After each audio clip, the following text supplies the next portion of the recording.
Hello there, ladies and gentlemen. Stillwater comes out yesterday, starring Matt Damon, that chick from Zombieland, and a bunch of French people. First thing about Stillwater is it is a very slow-moving drama. Do not expect a suspenseful movie or a lot of, a lot of forward-moving plot. It is basically a super slow molasses movie where not a lot happens for a long period of time. The movie, despite that, does kept me pretty interested, and it kept my eyes on the screen. I didn't want to doze off or anything like that. So it's a compelling drama. It's not bad for that sake. The theater was pretty full, considering this movie only had 2 showings all day, and when I went, the theater was almost full. This would have been probably the #1 movie of the weekend if they had enough showings. Clearly, they didn't have enough showings.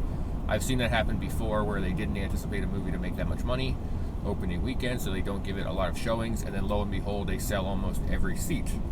Well, it wasn't sold out. It wasn't that full, but it was pretty full. Okay, so people were ready to see this movie. I think that might have more to do with the viral activity over the past year and a half than anything. Anyway, the movie, it's a super slow moving drama. There is a ton of subtitles, which is okay with me, but a lot of people hate that. There's a lot of French speaking. It takes place mostly in France, very little in America.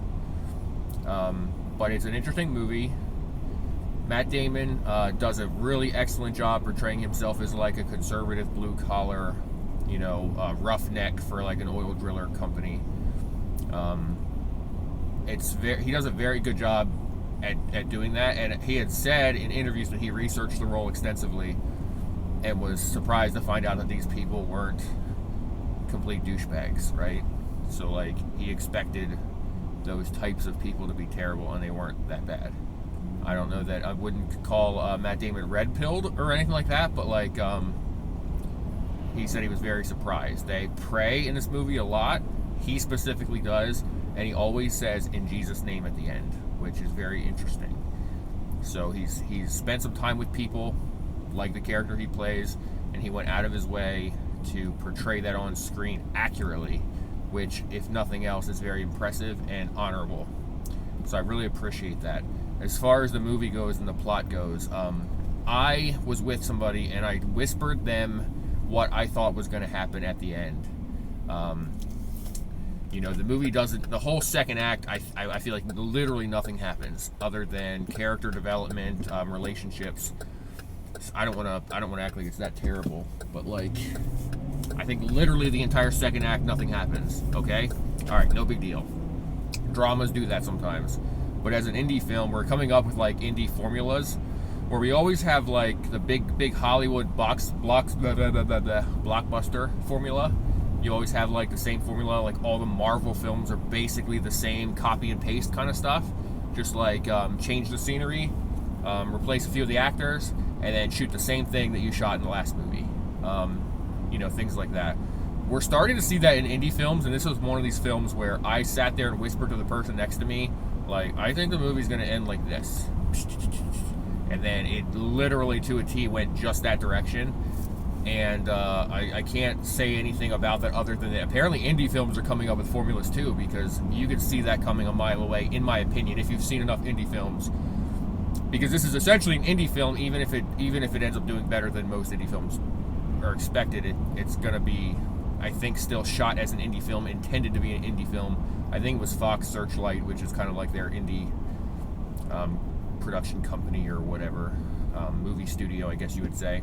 But anyway, basically, the movies, I definitely walked away from it liking it, I feel like. However, I would expect maybe the majority of people that go to see it not to like it.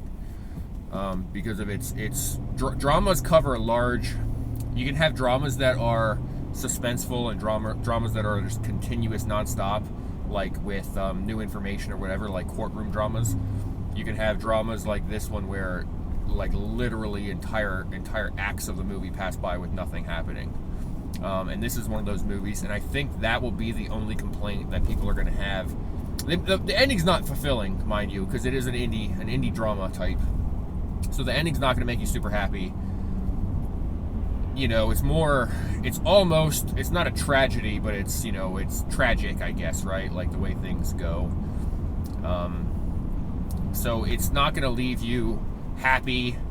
You're not going to be dancing on your way out of the theater. If you're into slow-moving dramas, you'll certainly like this one. If you're not into slow-moving dramas, you're not going to like this one. It's not going to break any new ground. As I said, it's kind of formulaic. So go see it knowing that, or don't. Do I recommend seeing it? Only if you are a big fan of slow-moving dramas, particularly indie dramas. All right? Thank you guys for watching. I appreciate it. Give this video a like, subscribe if you can. And thank you for everything you guys do.